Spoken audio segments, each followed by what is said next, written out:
초등학교 시험 문제 이런 문제가 나왔답니다. 가로놓기 시험 문제인데 속담풀이였답니다. 사촌이 땅을 사면 이제 가루가 치워져 있는 겁니다. 그러면 성인들은 배가 아프다라고 써야 되지 않습니까? 근데 두 아이가 아주 독특한 답을 썼답니다. 사촌이 땅을 사면 가본다. 얼마나 많이 샀는지 궁금해서 가본다라고 썼다는 것입니다. 두 번째 아이는 더 신기합니다. 사촌이 땅을 사면 우와 이렇게 썼다는 거예요. 여러분 너무 창조적이고 독창적이지 않습니까? 또 자연시험 문제 이런 문제가 나왔습니다. 얼음이 녹으면 가루 열고, 사실은 정답은 물이 된다인데 한 아이가 이렇게 썼답니다. 얼음이 녹으면 북극곰이 울어요. 이렇게 쓰면 여러분은 이거 맞다고 처리하실 겁니까? 틀렸다고 처리하실 겁니까? 이때 그 초등학교 선생님이 밑에다가 이렇게 썼답니다. 누군가를 사랑하면 다르게 보이고 다르게 말할 줄 안다. 이렇게 썼다는 것입니다. 사랑하는 성도 여러분, 우리가 이 땅에 살아가면서 창조적이며 독창적인 사람들을 보면 누군가를, 무엇인가를 깊이 사랑하는 사람들이라는 공통점을 가지고 있다는 사실입니다. 여러분의 교회 사역과 직장 안에서 또 여러분의 사업 안에서 독창적인 창의적인 사람이 되기를 원하거든 그 무엇인가를 사랑하십시오. 그러면 그런 결과가 나오게 될 것입니다. 오늘 말씀에 보면 하나님께서 우리를 사랑하셔서 아주 독창적인 방법으로 도우시는 방법을 소개하고 있습니다. 사도 바울은 지금 예루살렘에 입성하였습니다. 이제 얼마 후면 로마로 압송당해서 이제 순교를 당하게 되는 그 길을 걷게 된 겁니다. 예루살렘에 입성했을 때 사도 바울은 두 가지 오해와 모함을 받습니다. 사도 바울이 율법을 지키지 말라 했다라는 오해였죠. 그리고 이방 사람 드로비모를 성전에 들여서 성전을 훼손했다라는 모함을 받습니다. 사도 바울은 그렇게 한 적이 없었습니다. 이런 오해와 모함 때문에 사도 바울은 유대인들에 의해서 흠씬 두들겨 맞습니다. 이때 지나가던 천부장에 의해서 발견되어서 구사일생으로 빠져나오게 되죠. 안토니와 요새로 이송당하는 도중에 사도 바울이 그 천부장에게 간곡하게 부탁을 합니다. 계단 위에 서서 유대인들에게 간증할 기회를 달라고 말입니다. 이 천부장의 허락을 맡아서 사도 바울이 계단에서 했던 두 가지 간증이 있었습니다. 첫 번째는 자기 자신이 어떻게 예수를 믿게 되었는지를 간증하죠. 그리고 두 번째는 이방 사람들도 예수 믿어야 된다는 선교의 정당성을 이야기합니다. 이 말에 유대인들이 격분해서 자기의 옷을 찢으면서 먼지를 날리지 않습니까? 이때 천부장이 너무 당혹스러웠습니다. 왜냐하면 자기가 알지 못하는 말로, 히브리 말로 사도 바울이 간증을 하자마자 유대인들이 폭동 비슷하게 일어났거든요.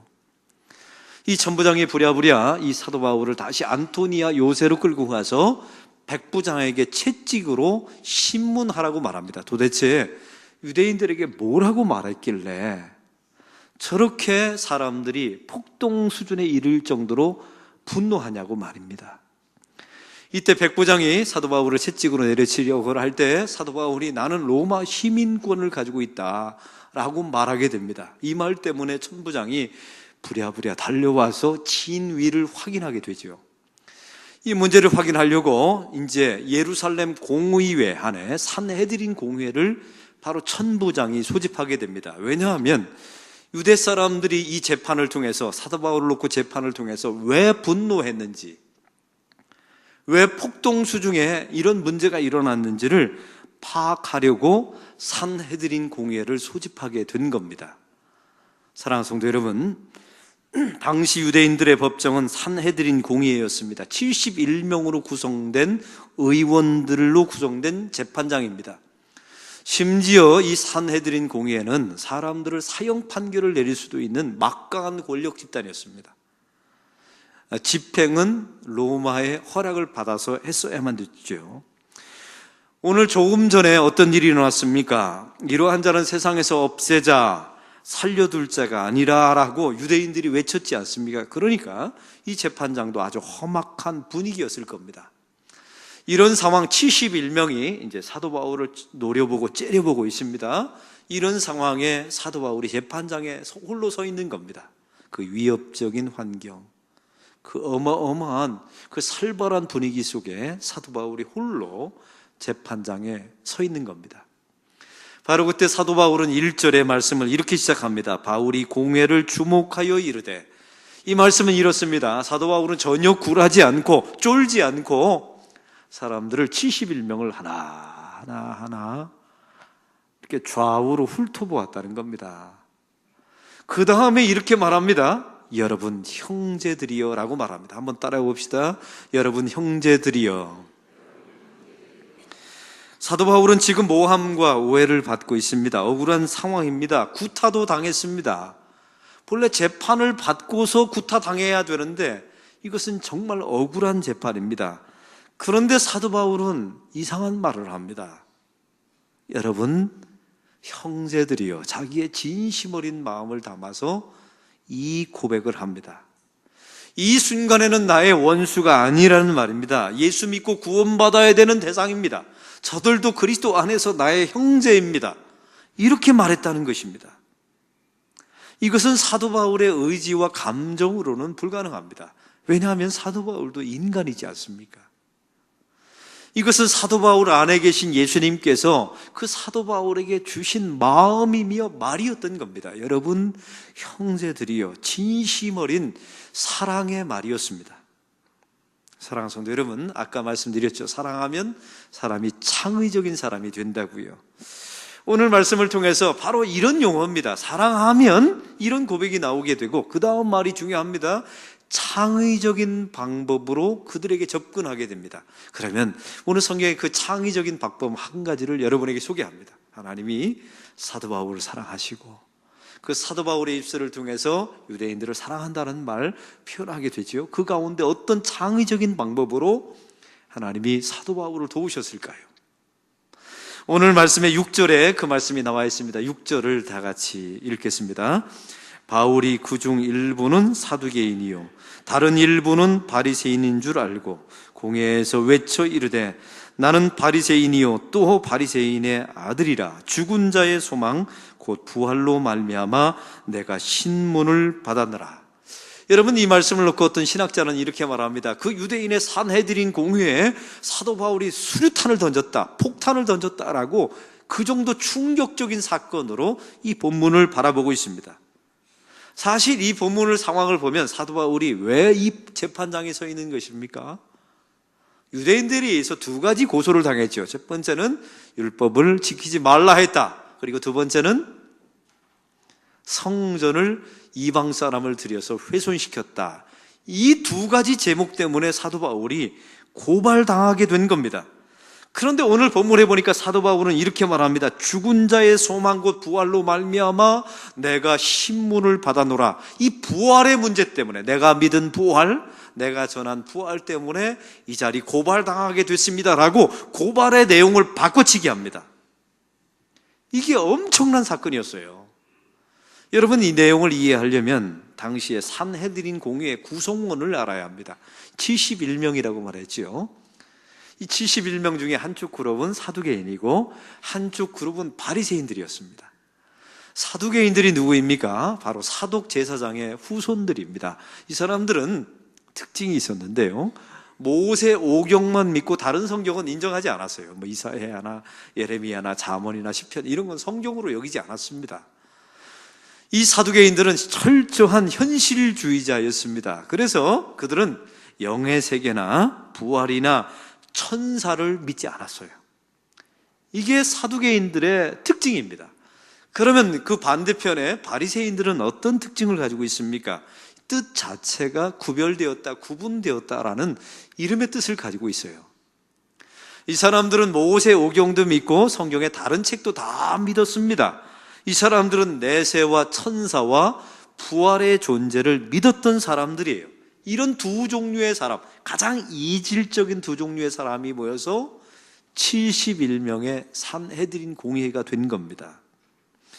그런데 사도 바울이 그 자리에서 이렇게 말하는 겁니다. 나는 바리새인 중에 바리새인이요 바리새인의 아들입니다 라고 말하는 거 좋아요. 그러니까 바리새인들이 얼굴이 펴졌겠죠. 야, 쟤도 우리와 같은 바리새인인가 보다, 이런 마음이 들었을 거예요. 근데 그 다음에 말이 중요합니다.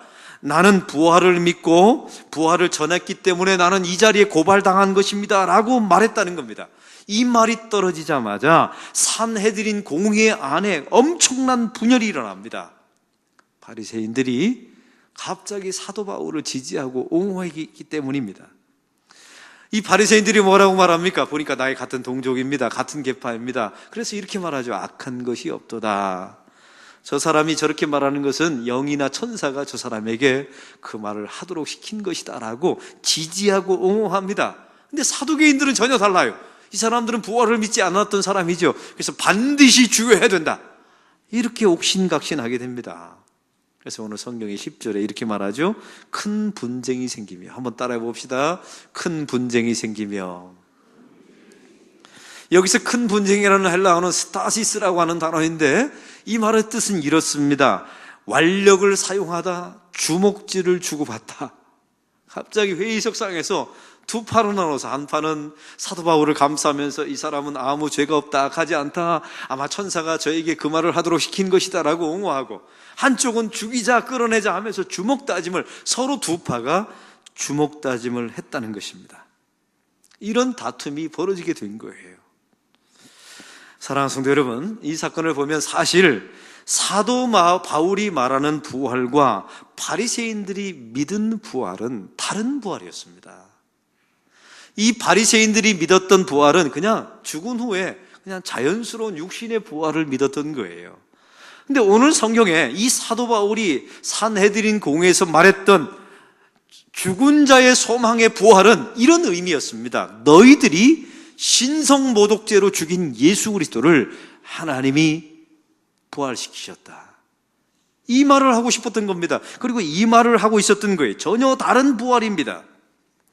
산헤드린 공회가 왜 소집되었다고요? 바울이 율법을 지키지 말라 했다, 성전을 훼손했다라는 이유로 소집됐잖아요. 그런데 사도 바울이 이 문제를 바꿔버린 겁니다. 그래서 이것이 논쟁의 주제가 돼버린 것이죠.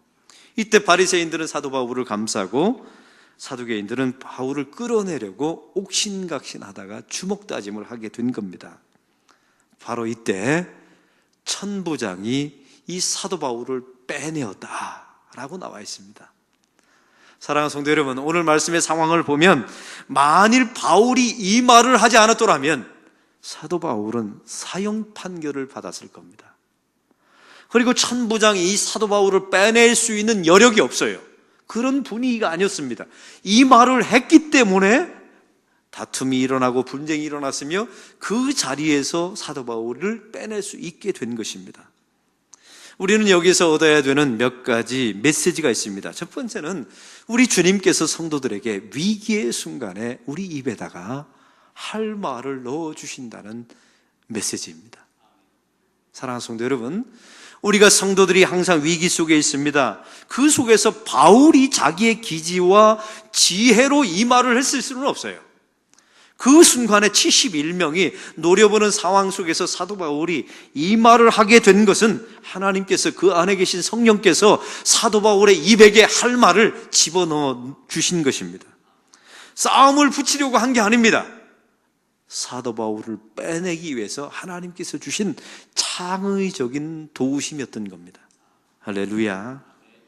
사랑하는 성도 여러분, 여러분이 삶의 위기 속에 있을 때마다 잠잠히 하나님의 음성을 구하십시오.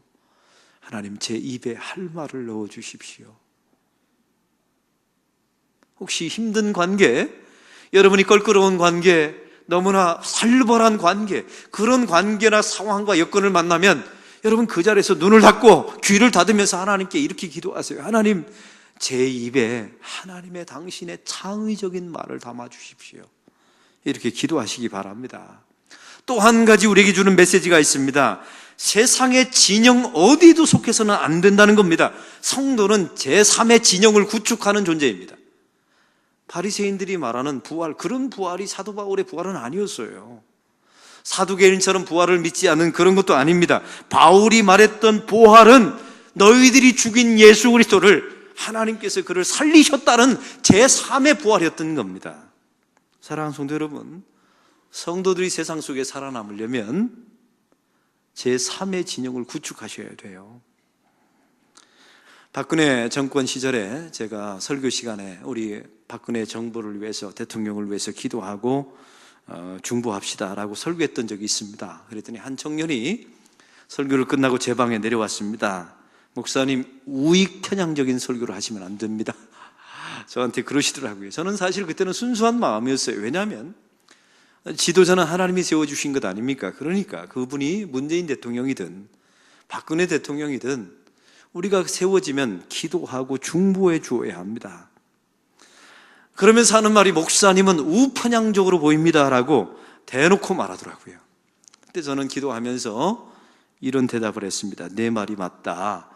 내 눈에 내가 우편향적으로 보였다면 맞을 것이다. 그러나 나는 네가 좋다. 너 같은 사람이 있어야 우리 교회는 균형이 잡힌다. 우리 교회를 떠나서는 안 된다. 제가 이 말을 해주었습니다. 근데 그 청년이 갑자기 얼굴이 밝아지는 거예요. 이런 말이 나올 줄 몰랐거든요. 그냥 나가면서 저한테 이러는 겁니다. 목사님은 제가 좌편향적으로 보이시죠? 그러더라고요. 이제 웃으면서 이제 풀린 거죠. 근데 제가 이런 말을 했습니다. 내 눈에는 네가 좌편향적으로 보이지 않고 내 교인으로 보인다. 제가 말해 주었습니다. 제가 생각해봐도 너무 근사한 말.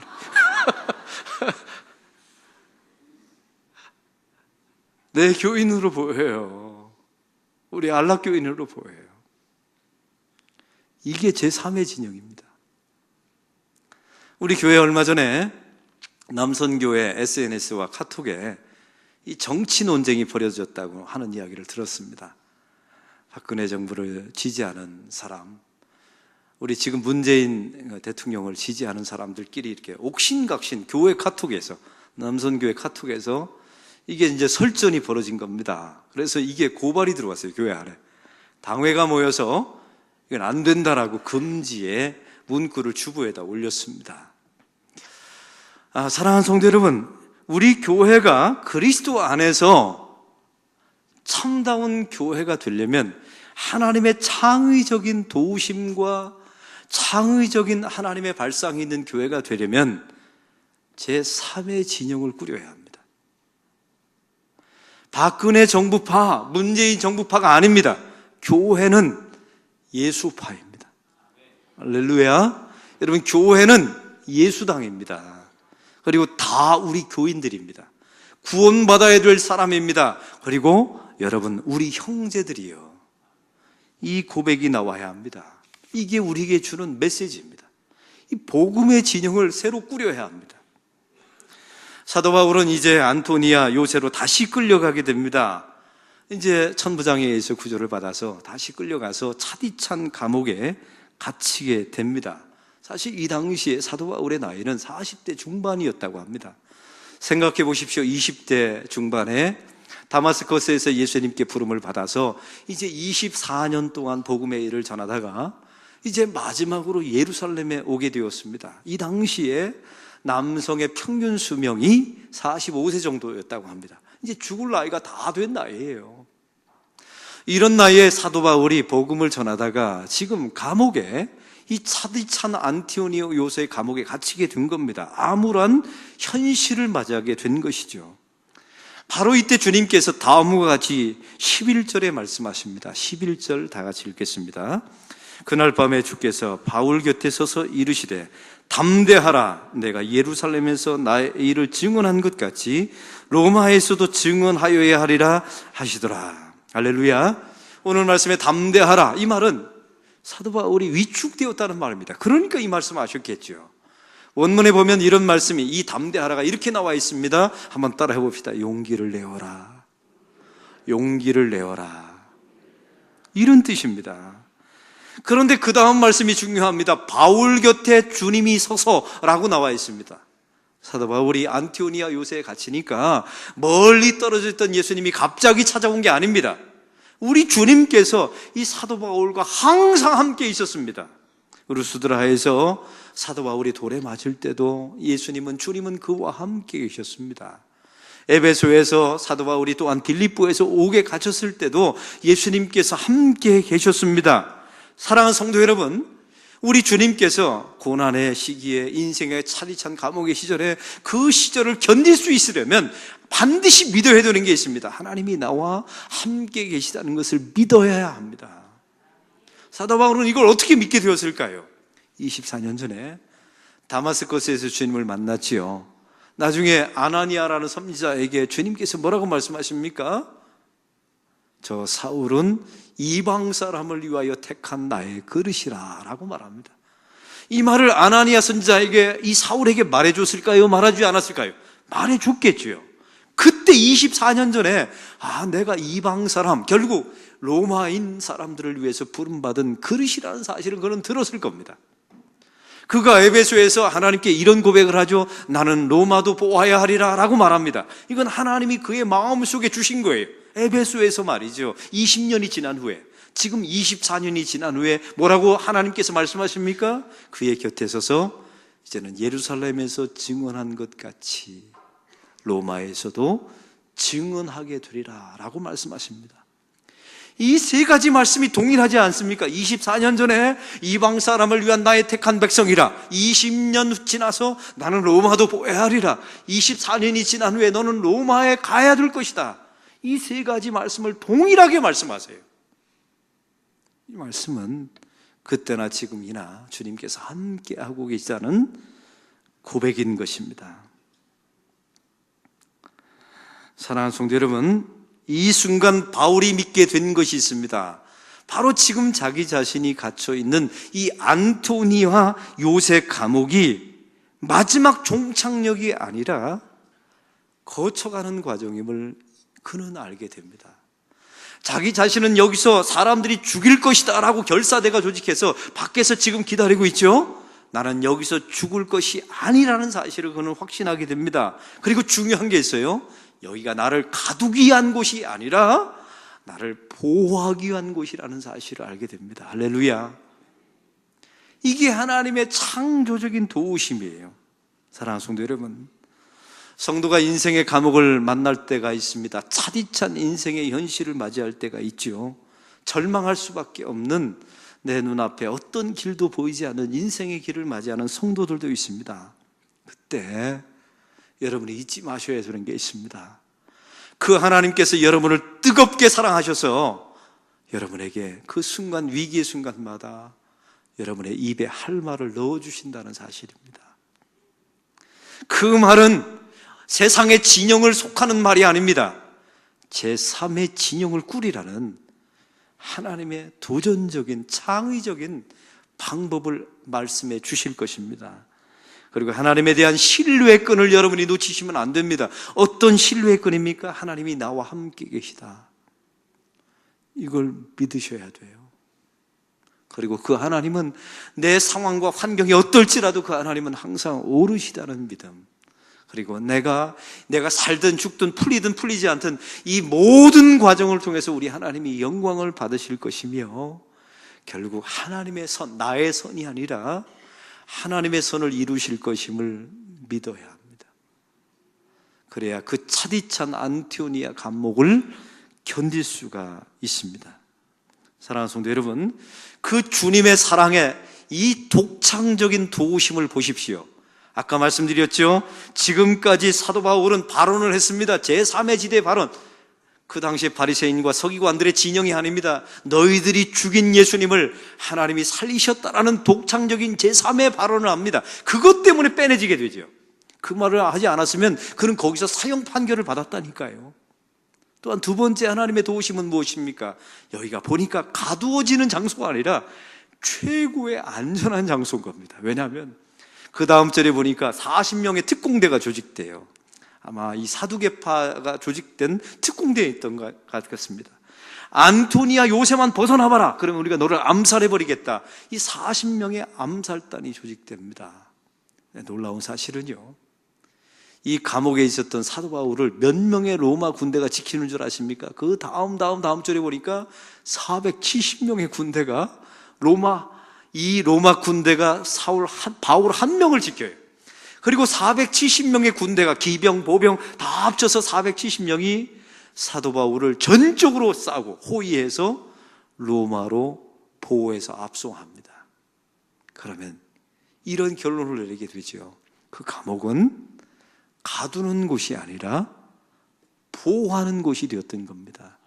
이게 하나님의 창조적인 방법이에요. 이 바울은 단 한 번도 이런 걸 상상해 본 적이 없어요. 자기가 상상하고 기대했던 것과 전혀 다른 방식이에요. 그래서 우리는 항상 하나님의 도우심이 어색해요. 내가 바랬던 방식이 아니거든요. 또 한 가지, 사도 바울이 로마까지 가려면 엄청난 백삭을 치러야 합니다. 사도 바울에게는 그 돈이 없어요. 그런데 로마 시민권 때문에 그는 공짜로 이송당하게 됩니다. 보디가드 470명을 거느리고. 이게 하나님의 독특한 창조적인 창의적인 도우심입니다. 그렇게 사도 바울을 사랑하신 거예요. 저의 인생, 짧은 인생도 52세가 되었지만 9년 전에 안락교회 담임 목사로 오게 된 것도요, 저는 단 한 번도 부산 땅에 와서 목회할 거라고 상상해 본 적이 없어요. 제가 부산에 와본 거는 신혼여행 때 한 번 와봤고, 소망교회에서 교역자 수련회 때 조선비치에서 한 번 머물렀던 그 딱 2번밖에 없어요. 제 인생에 부산에 온 것. 근데 하나님께서 여러 가지 절묘한 상상 이외의 방식으로 저를 하나님께서 끌어가 주셔서, 왜? 저를 사랑하시기 때문에. 그래서 저는 그런 하나님을 이제 신뢰합니다. 사랑하는 성도 여러분, 내가 기대했던 방식, 내가 상상했던 방식으로 도울 거라고 상상하지 마세요. 사랑하면 창의적인 방법으로 여러분을 도우십니다. 여러분, 어제 제가 세 가족을 신방했는데 그 세 가족이 이런 말씀을 하시더라고요. 자기는 제주도 사람이고 신랑은 저 전라도의 깡깡 시골 사람인데 둘이 부산에 와서 만나서 또 현대 아파트에서 사는데 아래층에 있는 교인의 전도를 받아서 우리 교회 등록하게 됐대요. 여러분은 신기하지 않은가 봐요. 자기 자신도 한 번도 상상해 보지 못했대요. 이 안락동에 살고 안락교회를 만나고 부산 땅에서 살 것임을 단 한 번도 상상해 본 적이 없답니다. 네, 하나님께서 자기 상상한 것과 이상으로 아주 독창적인 방법으로 만나게 하시고 우리 교회에 나오게 하셨다는 거예요. 이게 사랑하면 그렇게 될 줄로 믿습니다. 사랑하는 성도 여러분, 하나님이 여러분을 뜨겁게 사랑하신 줄로 믿으시기 바랍니다. 여러분의 입술에 하실 말을 넣어주실 것입니다. 제3의 진영을 철저하게 꾸리십시오.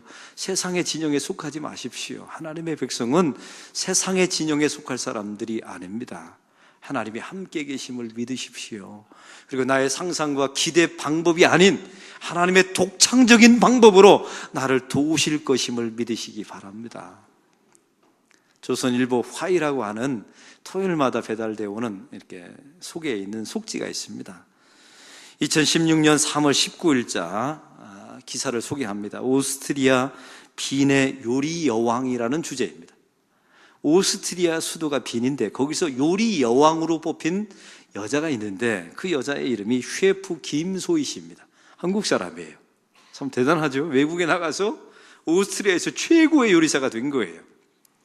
근데 이분에게 이제 편집자가 이제 인터뷰를 하는데 이런 말을 하는 겁니다. 당신의 식당에 손님이 가면 그 손님의 상황과 그 손님의 여건에 맞게 맞춤 요리를 해준다면서요? 라고 물었어요. 이게 무슨 뜻이냐면 내용을 보니까 이렇습니다. 자기 손님이 이제 6일이나 7일 전에 예약을 한답니다. 그러면 그 손님을 알 거 아닙니까? 그럼 일주일 내내 그 사람을 상상하면서 요리를 준비한다는 거예요. 6시간 내지 7시간 요리를 딱 준비하죠. 한 5가지 코스 요리를 딱 준비한답니다. 근데 손님이 왔는데 보니까 그날따라 눈빛이 처져 있고 잔뜩 지쳐있는 모습으로 오더라 합니다. 그때 이 셰프 김소희 씨가 가서 이렇게 말했다는 거예요. 손님, 오늘 제가 당신을 위해서 5가지 요리를 준비했지만 당신의 눈빛을 보니 오늘 지쳐 있어서 이거 다 드시면 배탈 납니다. 오늘은 2가지만 드리겠습니다. 그 사람을 상상하면서 음식을 준비했어요. 그리고 왔더니 그의 얼굴을 보고 음식 5가지 중에 3가지를 빼고 2가지만 소화 잘 되는 음식만 주었다는 겁니다. 기가 막히죠. 근데 우리 교회 식당도 그런 분위기 있어요. 이분이 그 손님이 오면 자리에 앉으십시오. 쳐다보지도 않고 하는 식당은 가지 마세요. 그 손님의 딱 얼굴 보고 배고파 보이면 밥을 푸는데 한 수 더 넣는답니다. 반찬을 조금 더 주고. 우리 교인도 그런 교인이 있어요. 이 편집자가 물어봤습니다. 김소희 씨에게. 그 얼굴을 보고 어떻게 그걸 알 수 있습니까? 했더니요, 기가 막힌 대답을 했어요. 사랑하면 보입니다. 이게 마지막 대담 내용이었어요. 사랑하면 보인다고. 사랑하는 성도 여러분, 하나님께서 만세전부터 저와 여러분을 사랑하시고 만세전부터 구원하기로 예정하셨습니다. 그리고 그 구원의 길을 이루어 가십니다. 저와 여러분이 차디찬 감옥과 그 살벌한 인생의 재판장에서 놓여 있을 때마다 주님께서 날마다 셰프가 되셔서 여러분에게 딱 맞는 맞춤 요리 말씀과 맞춤 요리 기도와 맞춤 요리 예배와 맞춤에 해당되는 관계와 사람을 여러분에게 요리로 제공해 주십니다. 할렐루야. 내가 상상했던, 기대했던 방식이 아닌 전혀 독창적인 방법으로 말이죠. 오늘 사도 바울을 이런 식으로 맞춤 요리로 주님께서 사도 바울에게 차려주신 겁니다. 그래서 사도 바울을 이 산헤드린 공회에서 꺼내주시고, 그리고 세상에서 단 한 번이 없는 독창적인 방법으로 그를 로마로 인도해 가십니다. 이 하나님의 사랑, 이 하나님의 독창적인 하나님의 인도하심이 여러분의 삶 가운데도 동일하게 임하게 될 것입니다. 이런 하나님을 믿고 이 차디찬 인생의 감옥과 그 살벌한 인생의 재판장 속에서 잘 버티고 잘 견디고 승리하는 저와 여러분이 되시기를 바랍니다. 하나님 아버지, 오늘 말씀을 통하여 우리의 인생길에 이 자리에 차디찬 인생의 감옥바닥에 있는 성도들이 있습니다. 갈 곳이 없어서 하나님 앞에 두 손 들고 찾아온 그 인생의 재판장에 서 있는 성도들도 있습니다. 하나님, 주님께서 우리를 찾아오셔서 우리 입술에 할 말을 집어넣어 주십시오. 세상의 어떤 진영에도 속하지 않는 제3의 진영을 꾸릴 수 있는 담대함을, 지혜를 허락하여 주시옵소서. 하나님이 내 곁에 함께 계시다는 것을 믿게 하옵소서. 그리고 나의 상상과 기대했던 방식이 아니라 하나님이 나를 사랑하시기 때문에 독창적인 방법으로, 세상의 단 하나의 방식으로 우리를 도우실 것임을 믿게 하옵소서. 그래서 잘 견디고 잘 이겨내는 믿음의 백성들 되게 하옵소서. 예수 그리스도의 이름으로 기도하옵나이다. 아멘.